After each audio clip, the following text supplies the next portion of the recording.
stop. Don't stop. Yes, yes, y'all, and you don't stop. Don't stop.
The hip-hop writer is a creator, composing, understanding words of culture brilliance, powering a rebalance of the elements equally.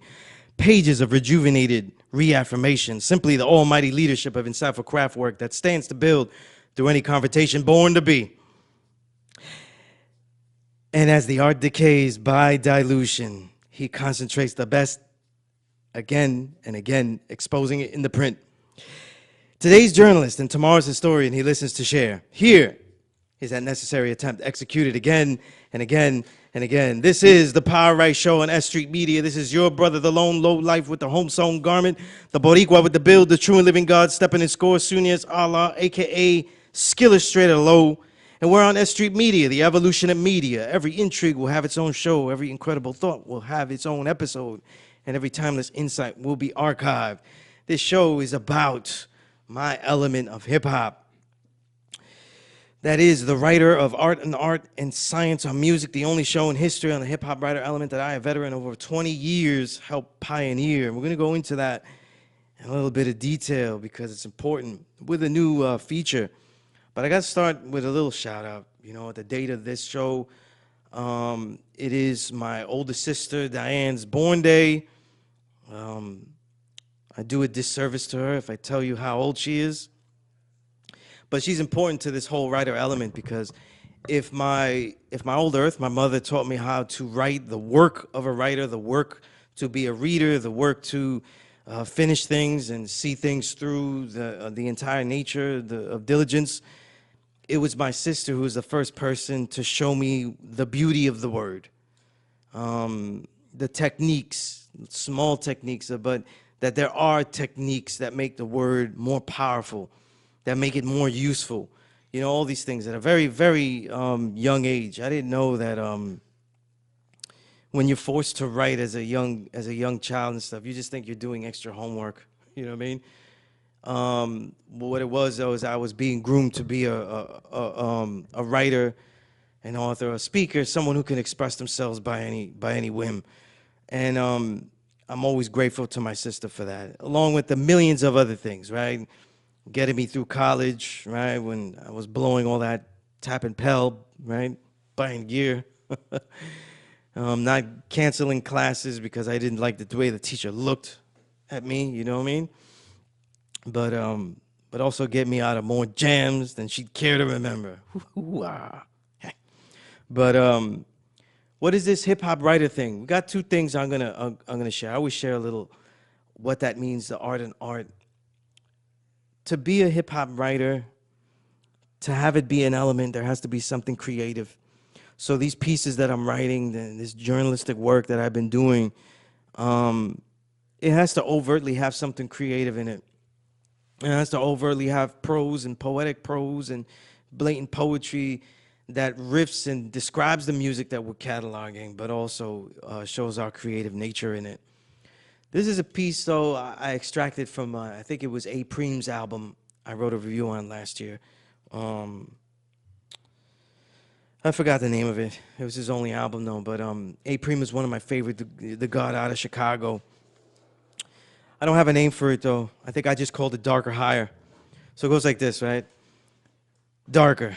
Them last 7 ounces of Baji Chew lay in the timetable of their fables. Sip carefully for the minute the chi meets the muscle to the motions of the edict. The nerve of these niggas, popping chantix while they smoke the mirrors. So I let butterflies rumble forth through my abs, sharply through loosened frog buttons. Vocables that perforate the claims. The levels breached were purchased for droppings, and the envelopes they pushed were sealed statements of musical malintent. See, the fauna of his own fame is in his own failing when the timetable bows and fin. Only the principles etched into it would shine in her curtsy. Words that write in the grooves slow her to endlessness. All at the head of the table now. Skill illustrator indents himself calmly. There's always space for the truth upon the imperative move. Higher.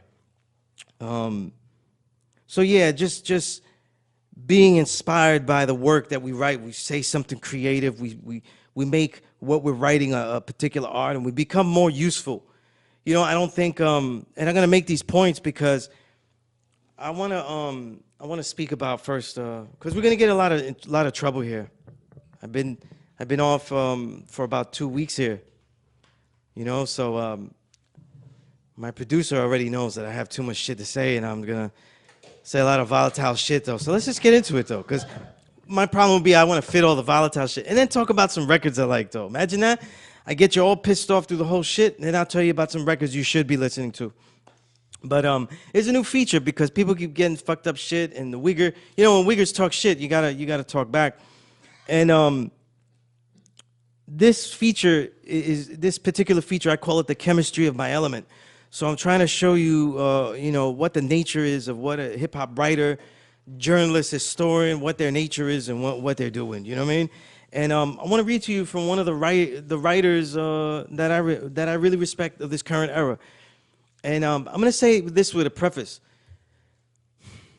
The writers and journalists of this era, they don't really get the opportunity to really explore with their pen. You know, we were mentioning off air with some of the brothers here about different writers back in the days, and we mentioned like Dream Hampton and others. And when you read their pieces, they were able to kind of riff, write introductions, write things that really expanded and showed their artistry with the pen. By the time that, like for example, I got into the magazines, that was already not dealt with. So I'm already talking as long ago, but then really happening as early as the mid 90s, 96 and stuff, where everything was homogenized. So a magazine though really works as far as the editorship and the writers. Writers give their pieces to the editors look at all the pieces, they focus on their own sections, but then they go through that conveyor belt. So they'll go down the conveyor belt, this editor will edit, this editor will check it, this editor will check it, and they all have the mission statement in head, which is a mission statement that is based on promoting the ideas and the artist, and put those artists in quotes, right? That will promote the magazine's prosperity the most. So what happens is that everybody reads the same. You know, like when you ever buy a magazine, buy any magazine and read through it. Everything sounds like one guy wrote it. You know what I'm saying? So there's no real interaction. Like you don't know that this is a piece by this person, right? But part of, you know, in this time where artists can go independent, I also would like writers to go independent too, and also have those side places where they could show their skills and really make this, what I'm saying, something viable, not just as something that I do or did, and the people that before me that inspired me, like Bones Malone and others, and have everyone using that pen. But the problem is that most of these people that write, they really aren't connected to anything in reality. So it's hard for them to actually embed themselves in a culture that's demanding a reflection of reality. You know what I mean? But one of those writers that I do respect, though, she writes for The Source, among other places. Her name is Ime Ekpo. I know her as Queen I, Wisdom Earth, and Peace to the Earth. And she writes a lot of pieces for The Source Online. And she wrote a basic piece that I'm just going to extract the ideas from here and read, kind of a lengthy thing, you know what I mean? And she titled this piece, Michael Rappaport regrets calling Meek Mill a trash rapper, right? Because he had gotten on the web and called Meek Mill a trash rapper and said certain things about Meek Mill and things like that, right? And it's funny because Meek Mill could also be part of my Who Gives a Fuck segment, because I don't give a fuck about Meek Mill. But since these things overlap and now I'm forced to talk about it, so we can't put that segment out today. But because there's a lot of fake shit today that I'm going to be talking about. But Michael Rappaport regrets calling Meek Mill a trash rapper. I should not have used that word. That's just what he says. The actor called into Sway in the Morning on Tuesday to explain his recent rant with Sway and Heather B. and took back his use of the word trash to describe the talent of Meek Mill and used this trait of bleak hip-hop judgment as an excuse. Quote, I should not have used that word. He's absolutely not a trash rapper, said Rappaport. Quote, I shouldn't use that word. It was wrong and it wasn't the right word. He's not a trash rapper. I can't say it and I wish I could take that word back. I'm harsh with my hip-hop opinions and it's the wrong word and it's just not valid. It's not true and it's not reasonable. It was a stupid word to use. All right. He continued to explain his reason behind the lengthy rant, to whom he placed the blame on hip-hop bloggers and critics. He expressed how he felt as though their voices were technically irrelevant, as hip-hop writer and critic is not one of the core elements of hip-hop culture. He ultimately revealed his sense of hurt over the well-documented case of culture vulture identification plagued by hip-hop critics. Quote, the thing that led me to carry on is these so-called hip-hop bloggers, these culture critics. What are the four elements of hip-hop? Nowhere in the elements of hip-hop is there anything about a blogger or fucking culture critics. Listen, these motherfuckers and all this culture vulture shit, I'll quote the great man Tronics, it's for black Puerto Ricans and the white people too. This is an exclusive music. Yeah, he just named like everybody. Anyway. Rappaport went on to single fair weather Meek Mill fans who he says did not support Philly rap star during his 2000 feud with Drake. When asked by Sway why he was focused on the now squash feud, since the two have even gone on to collab, he claimed he was on Meek Mill's side during the battle and went back to questioning the loyalty of the Going Bad rappers' fan base. I was rooting for Meek Mill to bury him in the battle for him. These fans were where were you when they were dissing this guy, calling him Mr. Minaj? Okay, in light of blah, blah, blah, who gives, all right, thank you, Peace to the Earth for throwing that out there and then, tweeting it to my attention and shit, right? Here's the thing, right? One of the hardest things to do in life, and a lot of people don't know, is expressing your ideas and thoughts. And social media deletes all that because you can adjust them, you can take them off, you can regret them and respond to yourself immediately, you can edit your comments, right? I came up in the publishing world where if you printed something, that was it. You know what I'm saying? That was it. You're done, And if it was a technical mistake, you might get lucky to have a correction in the next issue if the publication gave a shit about it. You know what I mean? And they usually didn't. They didn't care because it's hard to edit that stuff because everything is based on space. So, you're telling a guy to put a little box and write a correction and it's space driven. And if you ever know, just a rule on when you look at magazines and newspaper, you're not supposed to have empty space. What they call, dead space. Just like in radio, you can't have shit like I just did right there, dead air. So you got to fill up everything, you know what I'm saying? Because, like 1,000 people tuned off to this show when I did that dead space shit, that dead air shit. But the thing is, though, then fitting in small things at the last minute is very difficult. And then they don't, the magazines don't give a fuck for technicality and shit, you know what I mean? So it becomes a thing, and then, you have all these. Most writers and journalists in the early hip-hop were talented, but a lot of them were schooled in journalism as opposed to schooled in music and culture, as far as living out the music and culture, being an eyewitness to it in its stages. And many of them, though, they were actually consumers of it, very good consumers. You know what I mean? So I used to be in magazines where these people didn't really do anything in hip-hop. Like, they weren't in ciphers. They weren't looking for hip-hop being done in the streets. They didn't break in the street. They didn't try any of these things. But they saw Run DMC at Madison Square Garden in the mid-'80s. You know what I mean?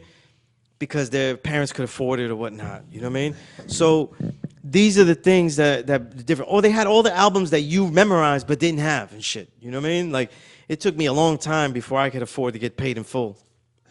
And I was like, ah, shit, I knew all these songs. What the fuck? You know what I mean? Like, it felt like I was buying old shit. You know what I mean? But this was the thing, right? And what was interesting is that the first difficulty of being a hip hop writer or critic or blogger, a writer of any type, a person that's published, is that you don't get to change or go back on what you said. And the minute that you start to criticize, though, you can always fall into that trap. And the same flaw that he's criticizing the blogger and the critic for is exactly the flaw that he fell for. He criticized somebody in a way that he felt was too extreme, you know? And he had to take that back. So it's interesting that he doesn't even have the skills to be a hip hop blogger, critic. And yet he's blaming bloggers and critics for being this. Now, one of the things that makes hip hop fucking whack is that when we talk about the elements of hip hop, we were talking about founding elements. If you do any real hip hop research or understand it, you're not going to cop out and say there's only 4 elements, because it means that everybody that's in hip hop, the majority of people are just consumers and spectators. So that means that hip hop is not a culture. It's not a culture if everybody's a spectator or a consumer. The whole point of hip hop was that there was supposed to be daring ways to express yourself in the urban cipher where people were not allowed to express themselves. So early Zulu Nation, look it up. This is from Michael Rappaport, who says he was everywhere and shit. And he was in Brownsville, and you know, he was with Mike Tyson and all this shit. He's in Sean P videos. Hip hop was always supposed to expand itself beyond the 4 elements. It was always demanded, it was always requested. The reason it became 4 elements is because of the people he hates themselves. It was the media themselves that had the difficulty of describing the history to it properly. So elders like Kool Herc and Africa Bam and others had to go to the magazines and say, listen, this particularly has 4 elements that this thing began as. It began under these 4 elements, so we're going to keep it unto this in your history. But take anyone that has been there, and when they talk about the future of it, they talk about the expansion of creating elements. If you read KRS-One's 800-page Gospel of Hip Hop, which I have read it, he mentions about 11 elements. You know what I'm saying? He mentions fashion. He mentions entrepreneurship. He mentions a whole bunch. You know what I mean? So back in 1995, when I was thinking about this, and I said, the only way to participate as someone that's hip-hop isn't always to be good at an element. It's also to create an element, and by making your contribution creative. And that was really the sense of me overtly saying, let's make what I'm doing here as journalism, letting me make it creative as opposed to just a powerful, daring voice, I should say. You know what I mean? So obviously what Michael Rappaport is saying is from great ignorance, though. You know, not from some of it willful, but some of it he just doesn't know. He just doesn't know because he's seeing a world of bloggers and stuff. And there's a lot of bloggers that really are well-meaning. They actually buy all of the stuff that they post. You know, there's a couple of bloggers like that. But they don't take the daring to start to throw out their opinions, or the publication they're at isn't requesting and demanding or even offering the space for them to give ideas that go a little bit further than just saying, yo, new hot single from blah, blah. This is the hot album from, check out the Bandcamp. And then that's the end of the piece, right? It's 20 words and shit, and it's done. And they get 1,000 salutes and shit like that. You know what I mean? And it's because people got used to that, and they don't think that they would have to make a more greater contribution. If they get a retweet and a salute from an MC, that's already all that they wanted to get was. You know what I'm saying? So who cares? Now, one of the things that I want to get into, right, besides Michael Rappaport's ignorance, is to show Michael Rappaport, though, what it means to be a cultural critic. See, the Earth, I read the article, when she tweets, she's a culture critic. The reason she's a culture critic and is respectful is because a culture critic is usually missing one thing that she has. You have to be cultured. A culture critic is usually one that is cultured. They know culture, they understand it, and they live a cultured life. So they were able to critique those who are not of the culture. So this is where, like, when we talk about culture critic, it's a bougie word that isn't really fitting for what the best of hip hop is doing and the potential of hip hop, as far as on a journalistic level, as writers, as reporters, and all of that, and analysts, right? But to show you the importance, right? 'Cause now show and prove the importance of somebody that actually understands music. The science on build. Let's give a little science on build. Science on music build on Meek Mill, okay? And his career and his album Championships. And let me tell you something. After listening to Championships the whole way through and really digesting it, I really feel like I won a championship, because it was one of the most lengthy, most difficult listens in my recent life. You know, it was like listening to,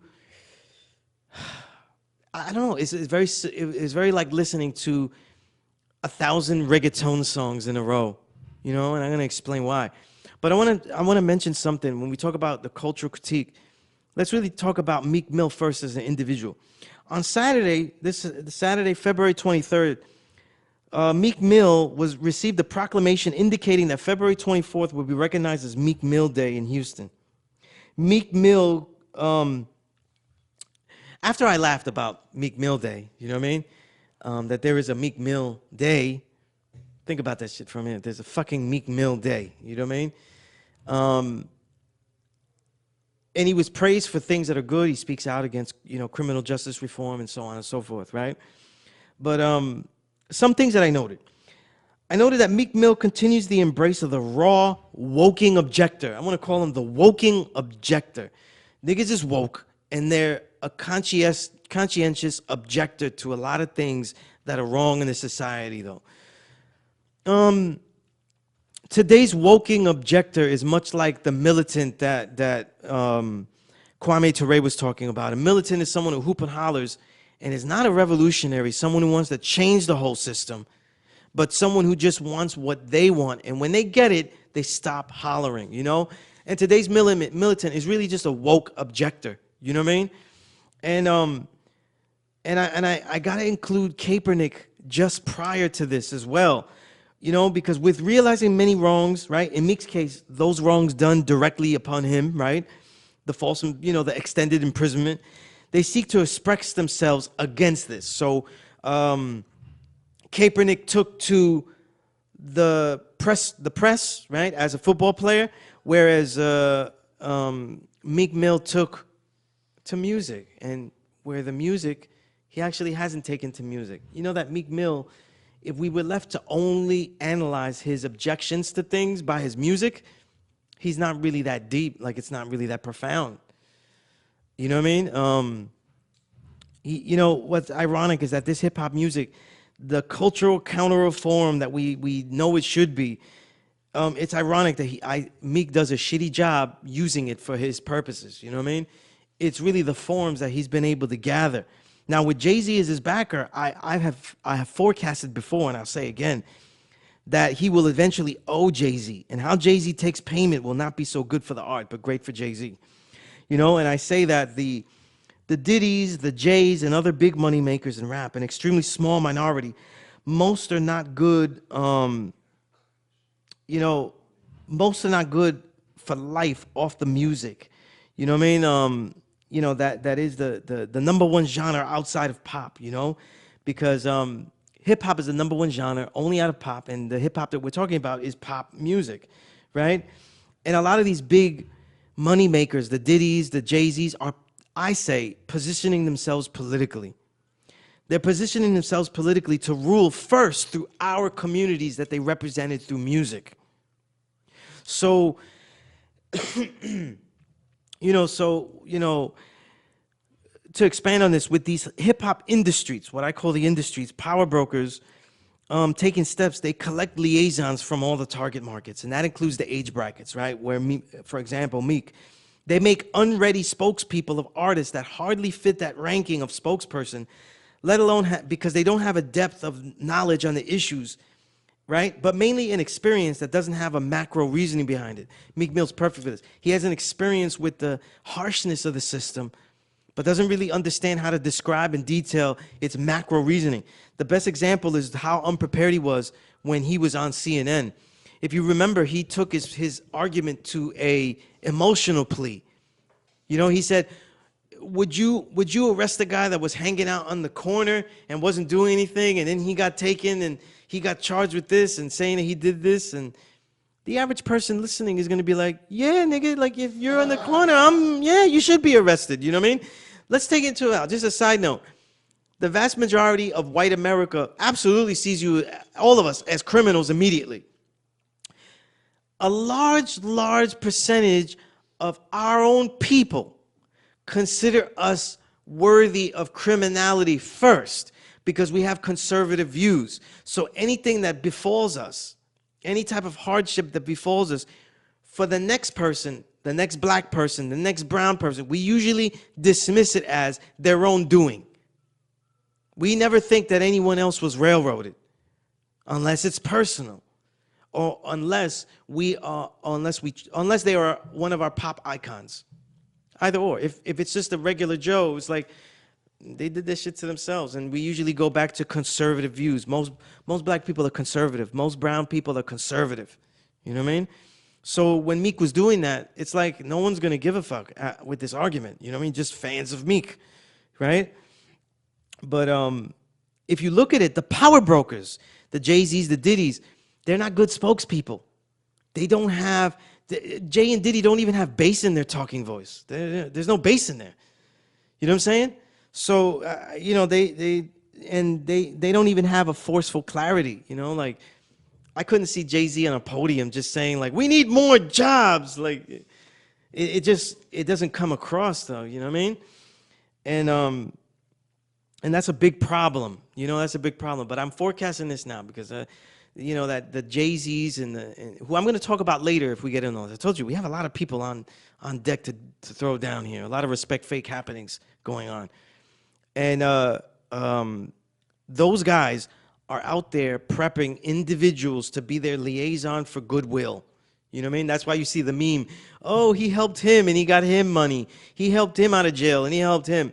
These are all liberal moves. And what we see from the spokespeople that are embraced, they're very raw, they're very green, and already if we take Kaepernick as the first model to it and will be a very influential model, if the money's right, they'll take it. You know what I'm saying? Because remember, Kaepernick had us in his movement, but never once said, I am boycotting the NFL. He had us boycotting this shit.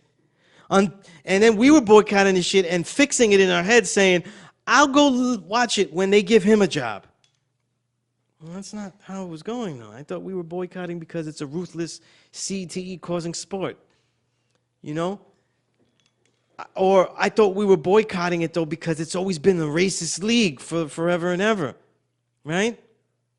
Nah, but the thing is, though, when Robert Kraft calls and says, hey, we got these hoes, right? We got these hoes up here, right? I know it was one of these rappers that got Robert Kraft, you know what I mean? It had to be one of them, you know what I mean? But that's another story. That's just my speculation. See, one of it is a forecast, but the other one is what I just said is speculation, right? Let's go to continuing the Science on Music bill, which is an educational, this is educational for Michael Rappaport, so he's not such a lone wigger in this, in these new realms of elements that he has no idea about. On the LP championships, by the way, this is 18 songs, though, so if you endeavor to match up and listen along with me, you're going to suffer for 18 songs.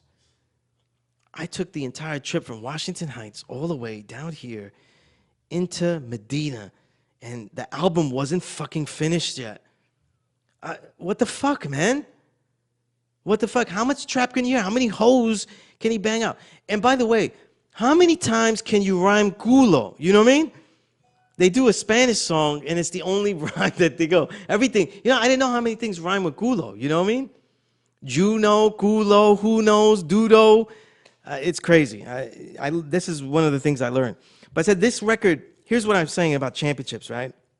When we listen to music, This record is another important record in creating a closing gap to absorb and dissolve the best of boom bap. By boom bap, I mean progressive hip hop music. What Championships is part of that sound I'm calling trap bap. It's trap bap. Just like the early 2000s, Swizz Beatz led a trend, though, to basically dilute hardcore beats. The drums were no longer filtered. They're all tinny, right? Listen to DMX beats. They're very tinny.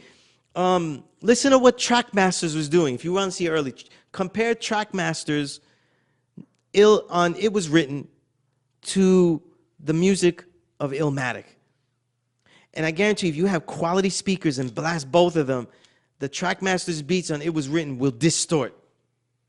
That's a fact. I know because I blasted this shit for years. They distort. That kind of distortion fucks up our lives, but it doesn't fuck up the radio. You know, one thing to learn from Motown is that Motown made songs that were particularly designed to be played on radios and jukeboxes. And that's why the drums had that loudness to them, like they had that snap, but the bass lines weren't like the Al Green bass lines. You know what I'm saying? Because those wasn't going to go as good, and they just end up being more pop because, you know, these speakers can't handle this shit. You know what I mean? 1950s car is not driving down with the booming system. You know what I mean? It's not handling those bass lines and those drums that Willie Mitchell was giving Al Green and Syl Johnson and Ann Peebles. But I go on. Trap bap. Simpleton tempos and instrumentation and lazy melodic rap hymns sold as verses, and that is what is going to become what hip-hop is, right? Like when we see badass Black Panther on film, and then the beats as they play along as it's moving and killing people and fucking people up, and we associate the superhero illness with these club corn on the hop stuff. Corn on the hop, that's what it is. Soft, sweet chewables, you know what I mean? Soft stuff, you know, they don't break speakers. They feel like they're breaking speakers. They feel like they're destroying these, you know, these, like when you blast it and you're on the train, it's like, yo, I'm so dope. Look at me playing this booming system here. Reggaeton, muévelo, yeah, back that, culo, duro. Woo, I'm so offensive to old people and old women and children, you know what I mean? But the shit is not fucking, you know what I mean? It's not booming. It's not booming. You know what I'm saying? It's not tough. You know what I mean? Let me tell you something. And it's easy to rhyme. The rhyming is almost always in the same cadence and tempo and topic focus. So you could literally extract Meek Mill's, like if you did like a Petri dish and put this music out on a Petri dish, you could extract Meek Mill's and carry them over carefully because it disintegrates when you pick it up out of the record. And put it down, and you could take someone else, and you can plop them in there, and the way that they talk, they're great. It's really gonna make sense, and you know, it's gonna go good, right? And it's gonna fit. Experimentation is very low. You know what I mean? They're really just doing different types of music. You know, dark ages meaning the 2000s. All of the horrible production techniques of the dark ages that ruined Papoose' career, right? And that ruined all of the Jadakiss albums, you know what I mean? Specific formulas, right? You know, great MCs, though, with a formula. I will do, it's time for the, it sounds like a bad radio show. Like, it's time for the girl song. Are you guys ready? Yeah. Let's go into, you know, like those old shows, though. Hey, listen, this is American Bandstand. It's time for the Kill Niggas song. Boom. Let's go. It's time for the We Do Hip Hop in the Cypher song, you know what I mean? And now, if you check out your chalkboards, though, it's time for the ladies song. And whose lady spells here? You know, Shaquanda, this is for you. You know what I mean? I was like, what the fuck, you know what I mean? And it ruined the music, you know what I mean?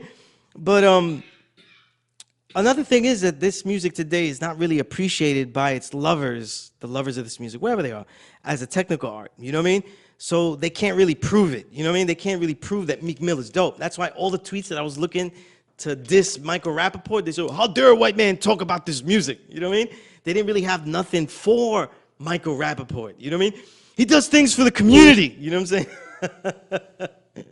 saying? What the fuck does that have to do with the booth? What's it got to do with the booth? You know what I mean? He's feeding kids in Antarctica. It doesn't have to do with the booth, right? But it's like the people for this entire decade, I've been asking, where are the fucking bars for Drake? Please tweet me a bar. I always get silenced though. No one in the entire history of Drake has ever tweeted me back a bar. Like, nigga, Sunyas, I fucking hate you. This is the bar. Look, this is bar, right? And none. I've been waiting for years though. You know what I mean? I became middle-aged. I got gray hairs in the time I was waiting for fucking a Drake bar. But no one can write one back. Same thing with Meek Mill. These bars aren't really like stellar. You know what I'm saying? They're, now Rappaport is wrong though. Meek Mill is not trash though. He just needs, he needs improvement. You know what I mean? He needs improvement and he needs coaching. You know what I mean? Rapping is a lot like singing though. You know what I'm saying? Like Mary J. Blige's first album though. That shit is crazy off. It's horrible.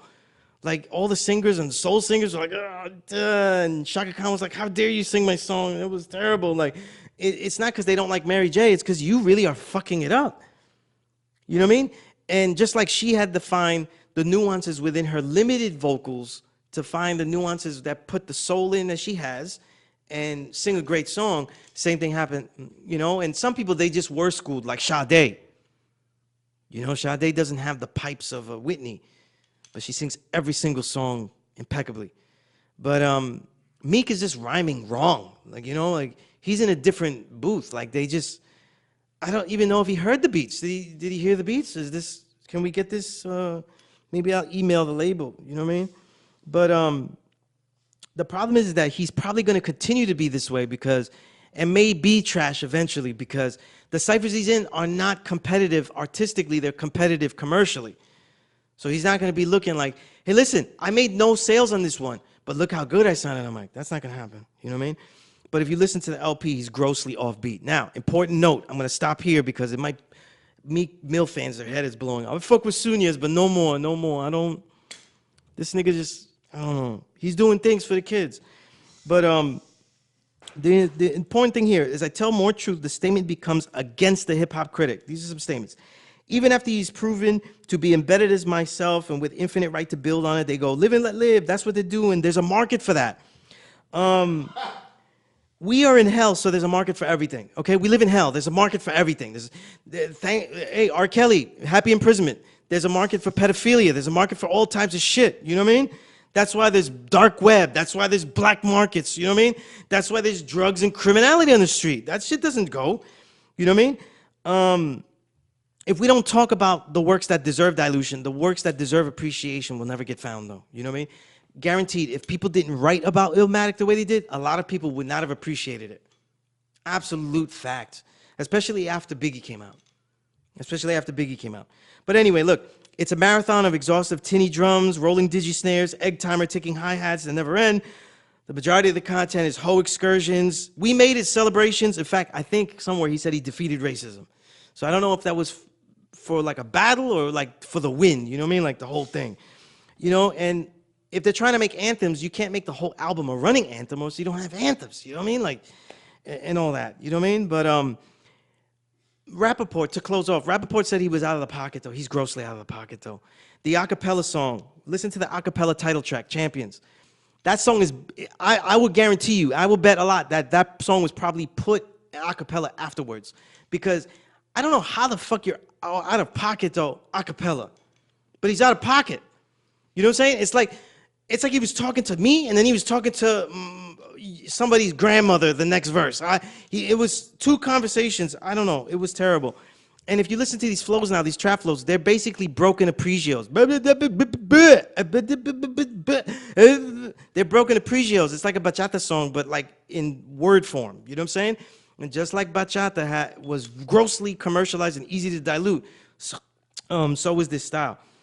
The problem is, and I'll say this real quick, and I'm going to go into this on another show, this depth that Meek Mills gives, that he does give, conscious thoughts, his life, his growing up, the hard times, the kids don't know about it because they're disconnected from the life of the sample. So his observations of hells is unique, and his consciousness is deep. But the life of the sample is what we're disconnected from, you know, like where you hear a song and you go back to the sample and you also go back to the times that made the sample. A lot of albums have a lot of history in them. You pick up the What's Going On album, it's gonna lead you to other things. You know what I mean? You pick up Funkadelic records, you're gonna listen to their references. You pick up a Gil Scott-Heron record, which was sampled on the new Smith & Wesson album. And you could be like, wait a minute, look, who's that politician he's mentioning here? You know what I mean? It takes you back to the history of the things, you know, and if you care, you know. But that's the education. I spent a long time for that rap report, so give me some props, Wigger. I'm gonna actually at you with this shit. But with that being said, plugging in, my next book is gonna be called The Reel of 2008 Essays from the Invisible Renaissance. This is not my first book. This is gonna be an ebook. I might do print run, but the first ebook I ever wrote was The Sunyas Crates, and it's on Google Play, you know, if you look it up.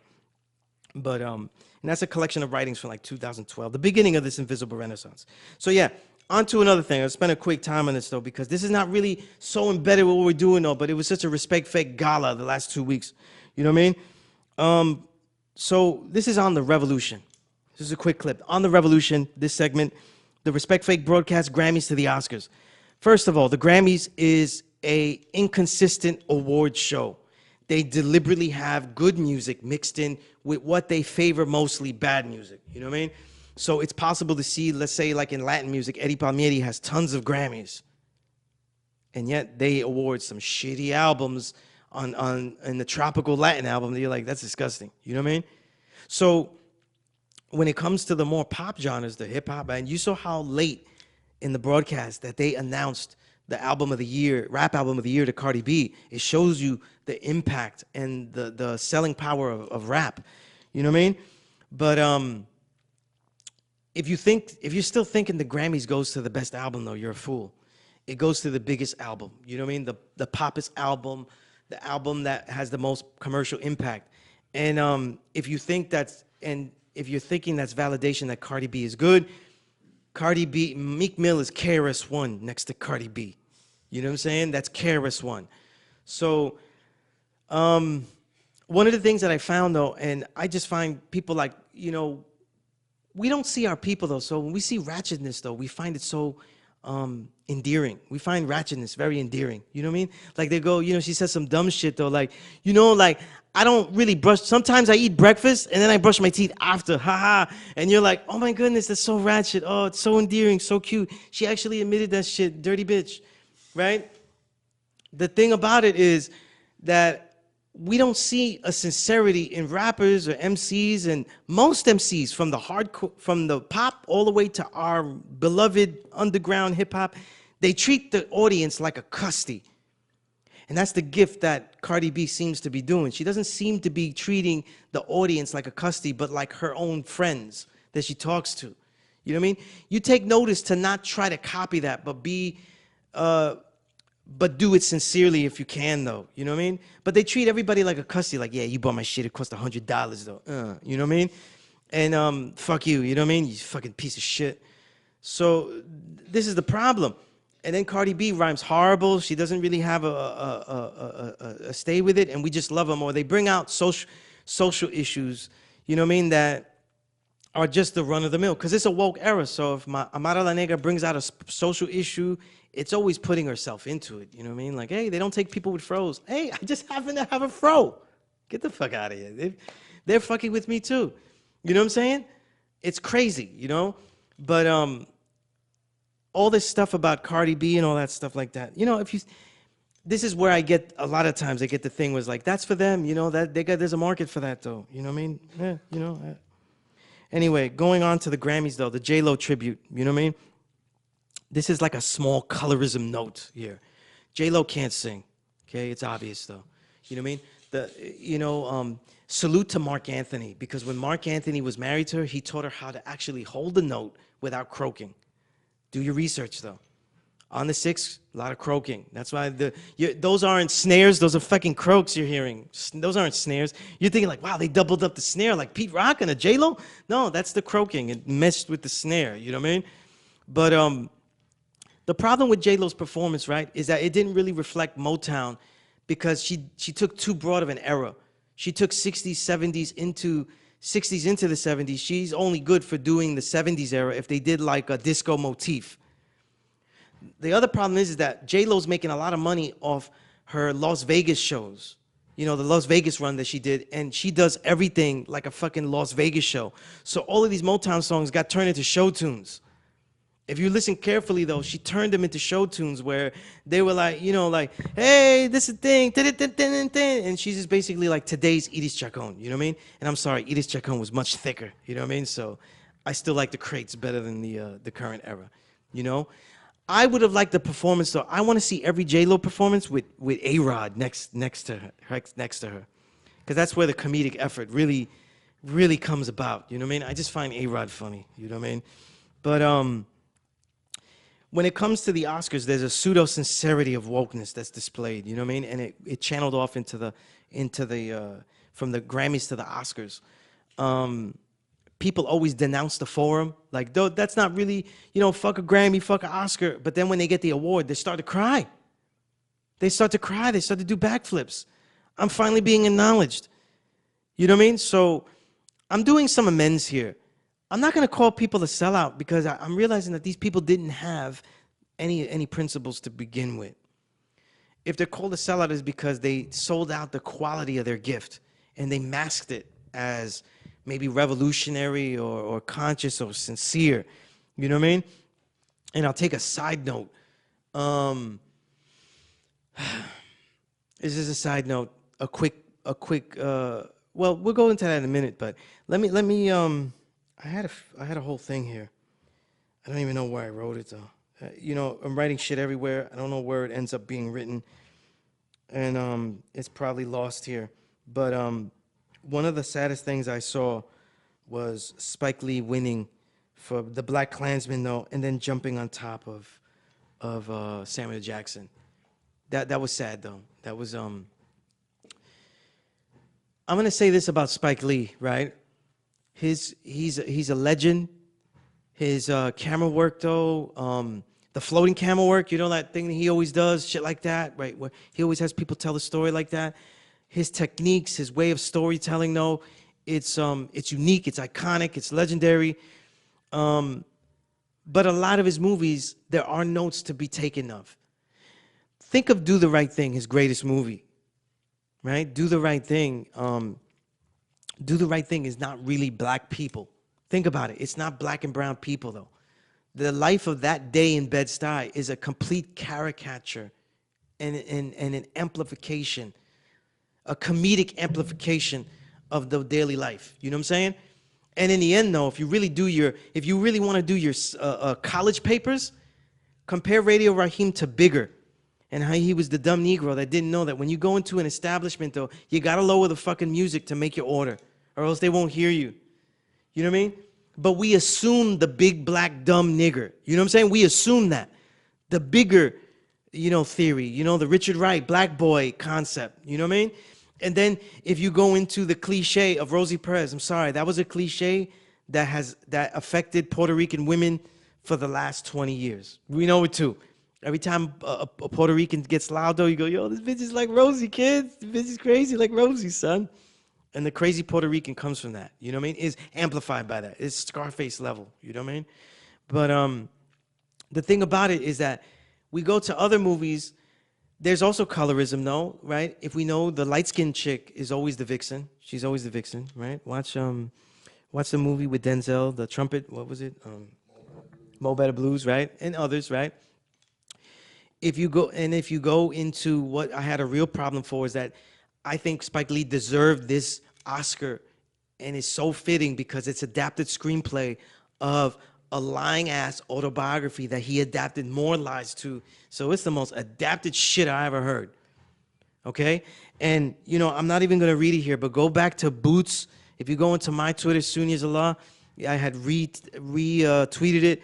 Boots Riley had gone into in detail how the Black Klansman, though, is a lie about the COINTELPRO, because cops that were that worked for the counterintelligence program of the FBI were actually used to infiltrate white Klansmen and their groups to actually help them and benefit them and direct them to the target. Why? Because white folk are stupid. And the Ku Klux Klan are not the whites that rule. They're the whites that don't understand the rulership and just want to kill the greatest capital in the history of mankind, though, the black mind and body.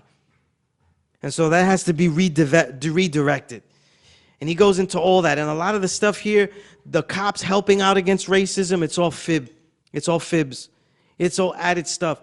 And if you do your research, New York Post, all these places showed that Spike Lee got paid $200,000, though, to help run a campaign to make the police department look better in the eyes of the community. What's a better way for a filmmaker to make the police look better? Make a damn police film. Just like one of my favorite actors of all time is Humphrey Bogart, but the majority of his movies are World War II propaganda films. That's a fact. You know what I mean? Right? Watch Casablanca, which is one of my favorite movies of all time. Casablanca is not owned by the French. Right? It's supposed to be, the Germans have taken it over from the French. That shit don't belong to the French either. That's African territory. That's Africa he's in. You know what I mean? But these were propaganda movies. And Spike Lee made a propaganda movie that shouldn't be lauded. I cannot laud it. It was filled with bullshit. You know what I mean? And that cop didn't do half of the righteous shit that they was throwing down in there. And I agree with Boots Riley. What police department ever knocked out an officer from his post, though, because he was doing some racist shit? I'll wait, though. More dead air. Let's fuck up this whole broadcast. God, and let's just have more dead air. I'm waiting for some cops that discipline other cops. So this was the problem I had. You know what I mean? But I don't want to put my principles into Spike Lee. Maybe they were never there. Maybe it was about being able to express the black community in a great way and exposing the grime and the grit for his own purpose, though, because there's beautiful representations, the Crooklyn, all these things. He has done great work. But when that didn't work, he went to movies that were just about white plot lines and white stories. And when that didn't work, now he did this. And the fact that he was loving getting this award, though, says a lot to me. You know what I mean? And I found that this whole Oscars giving awards to every black, brown, and yellow person on the planet that they could give an award to was extremely disingenuous. You know what I mean? It was extremely disingenuous. You know what I mean? And I don't know. I can't trust it.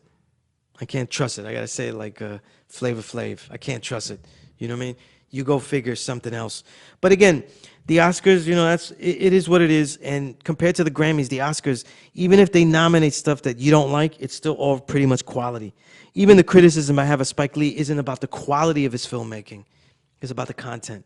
And if we go back, though, if you want to go historical, because I was doing historical beef, just watch the dehumanization of Elijah Muhammad juxtaposed with the deification of Malcolm X into El Haj Malik Shabazz. If you want to see some bullshit on screen. Because we wouldn't know that the original man is God if it wasn't for Elijah Muhammad coming here and bringing that. And the Father, Allah the Father, though, understanding that, right? And since we just passed Allah's born day. You know what I mean? And on that segue, right? A quick Peace Course clips. Diddy yelling out, though, in a celebration that the black man is God, though, it continues the disingenuousness of these niggas. You know what I mean? These guys, the knowledge of self is a tool to do anything with. I'm going to say that again. The knowledge of self is a tool to do anything with. You know what I'm saying? It's like a sword. You could cut something, you could cut someone that deserves it, or you could cut yourself. You know what I mean? You could cut someone that doesn't deserve it, though. You know what I mean? Or you could commit seppuku. You know what I mean? The knowledge of self is a mighty tool, though. And all these people, though, when it was down in their luck, when they didn't think they was going to do it, they all knew that the black man was God. Diddy, coming up from New Rochelle, he was all over there. Knowledge of self. Jay-Z from Bed-Stuy, he was around, he was in the heart of Medina. So he was getting that knowledge, though. Is it something to praise, though? It's something to make note of. You know what I'm saying? But it's not something that I'm going to praise here. You know, but just be mindful. You know what I'm saying? Be mindful, because I say that these limited billionaires, 2 billionaires, that's the wealth of hip-hop. It's a multi-billion-dollar industry, and only 2 black people is really eating. It's great. That's fucking great. And I'm being sarcastic, just in case. You know what I mean? I don't know, but the thing about it though is, like I said before, I really think these guys are being power brokers to break into political arenas of influence and to be people of influence though. Because once you become a billionaire, that lust for more cash turns itself into power. And then that becomes the expression of wealth. And these guys are about expressing their wealth. You know what I mean? I mean, how many more rappers is Jay-Z gonna stunt their growth and copy their styles, right? Jay Electronica, right? You know, who's the guys that he took the pretty hiccup for? Right? He took those from, yeah, what was it? Young Guns. Yeah, yeah, you know. And, you know, he just kept copying and grafting, you know what I mean? Blueprint or grafted version of Supreme Clientele. Go research it. Don't argue with me, you know? Go listen to the shit. But, okay, I got through all that though, so I'm gonna spend the last couple of minutes though skipping some of the more problems that I was about to bring though, and get out of these problems though. You know, 2019, there's a lot of albums though, a lot of releases, more short releases though. You know what I mean? So we continue to see artists though, kind of like using their studio time that has become more unlimited, like studio sessions. You know what I mean? Where this is the session I did over time with this MC, so we're gonna call it this, and it'll be 3 songs. Or I did these 4 songs with them, so it's like a lot of times it's like jazz music where they just recorded sessions with a group, and then that's what they use. Because you know a lot of jazz albums that we love, they really just recorded dates over like 2-3 days. That's it. You know what I mean? And then that becomes a session. That session is isolated as the music got along. Then they, you know, they might cut and paste, use the technology, right? But hip hop is becoming like that. So you see a loss of the qualified album. I think some artists though, they're kind of good for this kind of sessions based release way of doing releases. Others I would like to see more long players. I think the guy that's kind of in the middle where he releases a lot of work but also kind of gives you a thematic work as a whole project is kind of Napoleon, you know what I mean? And he hit again though with what's the name of the album? Holy Grail, and another 10-song piece, you know. So it does qualify as like an album because they're full songs. They're not like 1-minute joints. And I only gave it 1 listen though, but you know, Napoleon, he's on a tear. He's inside of a prime, you know what I mean? Where everything is hardcore, everything is insightful. Ideas that he expounds on stick in your head, you know what I mean? And and also we continue to have some kind of like disappointing records, you know what I mean? Like a lot of elder MCs that we love though, they just keep giving us bars because again, the target market for underground hip hop is basically a crossover market, an underground crossover market that just wants beats and bars. So it just wants battle raps. So the new Czarface featuring Ghostface, there's no concepts in that. You know, there's no concepts. It's just bars, bars, bars. And just put it this way, as a fan, my collection of just Ghostface Killer, you know, I make playlists for everything. I got like, I looked at my Google. You know how many playlists I have? I have over 450 playlists that I made in Google. I'm fucking ODing. This is psychotic shit right there, you know what I mean? But I'll have like a Wu-Tang playlist of Raekwon and Ghost. Raekwon by himself, Ghostface, Method Man, you know, so I play this to everybody and I put them all in there. I got over 500, almost 500 Ghostface songs. By the way, Raekwon is the guy who's recorded the most of the Wu. He's over 500 songs. And I don't think there's an artist that has recorded that much. I really don't. Raekwon is a beast. He's one of the most prolific writers of all time, but even he's stumbled into the bars level. You know what I mean? He might tell you like a couple of clothes that he's wearing, but it's stumbled into that regression. You know, but I was disappointed in that album, but I was gonna be disappointed a little bit because I'm never been a fan of Esoteric, but and again I'm nitpicking. I heard Papoose' album. And the first, just like Jadakiss albums, the first 5 songs are great. And then they turn into formula driven. And it's sad because I'm hearing formulas from the 2000s, you know what I mean? And I didn't like it. I didn't like it. I also thought this. The Sean Price album with Small Professor. This guy, white kid, he calls himself Small Professor. He made the beats called the 86 Witness. Mixed with a lot of other guys. So Sean P maybe has like, maybe there's about 9 new verses from Sean. I don't know. It's just me, but I felt that the way the verses they used, or maybe that they were privy to, I don't know. That selection there kind of made it look like it kind of puts Sean P as a comedian, as opposed to an MC that was comedic with satire. You know what I mean? And that was the problem that I had. You know what I mean? But I'm gonna give you two. I'm gonna give you 2 albums that. Let me see. The 2 albums I just wanted to quickly mention. Smith & Wesson, not as good as their Pete Rock excursion in 2011, because the Ninth Wonder beats, and I was a little disappointed, they're not as thick as they should be. They're a little bit spacey, you know what I mean? They're a little bit too clean. But Smith & Wesson, boy, they have such a great synergy, but it was their sincerity that comes across here. Few people have sincerity on the mic like Smith & Wesson. But another album that I thought was good was Clear Soul Forces. They're a Detroit group. They have an album called Still. This group I like because they have that young energy like Souls of Mischief, but their music is like, it's what a lot of Detroit does. They progress, just like Black Milk does. They progress and extend off of Jay Dilla sound. So it's very refreshing, and it's very hype. You know what I mean? And it's still very B-boy. You know, so I gave it a listen, but I enjoyed it enough where I definitely got to listen to it again. You know what I'm saying? And there's a couple of other albums, but I'm going to leave it there. You know what I mean? And of course, probably the best short album I've heard is the Zagnif Nori EP with, you know, Blood and Iron. Go to noblecity.bandcamp. You know what I mean?